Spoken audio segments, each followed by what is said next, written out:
Hi అండి. నమస్తే.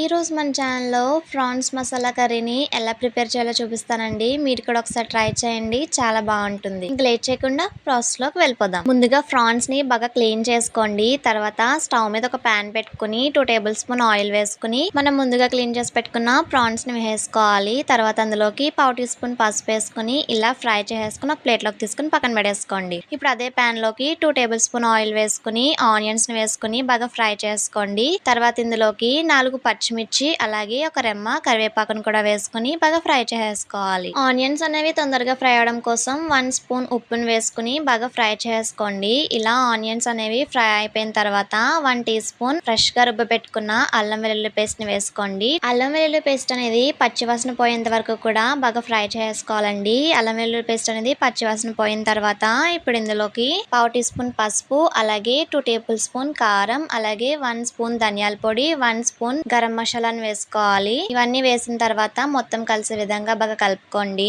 తర్వాత ఇందులోకి 1 కప్ టమాటా ప్యూరీని వేసుకుని బాగా కలుపుకోండి. టమాటో ప్యూరీ అనేది ఆయిల్ లో బాగా ఫ్రై అయ్యేంత వరకు కూడా బాగా ఫ్రై చేసుకోండి. ఇలా ఆయిల్ పైకి తేలిన తర్వాత మనం ముందుగా వేపు పెట్టుకున్న ప్రాన్స్ ని వేసుకుని మొత్తం కలిసే విధంగా బాగా కలిపేసుకోవాలి. తర్వాత ఇందులోకి 1.5 కప్ వరకు నేను ఇక్కడ వాటర్ ని వేసుకుంటున్నానండి. మీ గ్రేవీ కన్సిస్టెన్సీని బట్టి మీకు ఎన్ని వాటర్ కావాలంటే అన్ని వాటర్ ని అడ్జస్ట్ చేసుకోండి. తర్వాత ఒక 2 మినిట్స్ వరకు మూత పెట్టుకుని లో ఫ్లేమ్ లో కుక్ చేసుకోండి. మూత తీసిన తర్వాత ఈ స్టేజ్ లోనే సాల్ట్ సరిపోయిందో లేదో చెక్ చేసుకుని అడ్జస్ట్ చేసుకోండి. అంతేనండి, prawn masala gravy curry ready అయిపోయినట్టే. లాస్ట్ లో కొత్తిమీరతో గార్నిష్ చేసుకుని దించేసుకోవడమే. మీకు కూడా ఈ రెసిపీ నచ్చినట్లయితే డెఫినెట్ గా ట్రై చేయండి. మెయిన్ గా సబ్స్క్రైబ్ చేసుకోవడం మర్చిపోవద్దు. Thanks for watching.